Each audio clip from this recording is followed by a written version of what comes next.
علماء فرماتے ہیں کہ یہ بولتا جادو ہے، اور خاص کر موسیقی میں ریپ میوزک جس کو کہا جاتا ہے، اس سے تو انتہائی منع کرنے کا کہا گیا ہے، کیونکہ یہ آپ کی زندگی کو، آپ کے افعال کو، آپ کے خیالات کو بالکل جھنجھوڑ کے رکھ دیتا ہے، اور اس کو بالکل برائیوں کی طرف ڈال دیتا ہے۔ اور اس کے بارے میں تو ریسرچ بھی ہے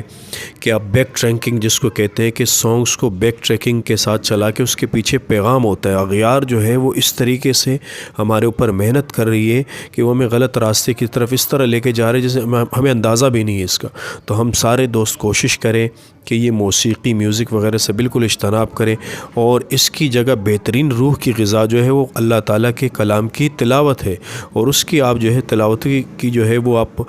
سن سکتے ہیں۔ قاری عبدالباسط عبدالصمد جتنے بھی آپ کو جو پسند ہے آپ وہ سنا کریں، تو وہ آپ کی دل کی دنیا کو مثبت کی طرف لے کے جائے گا، اور آپ کو بڑے مثبت اثرات نظر آئیں گے انشاءاللہ۔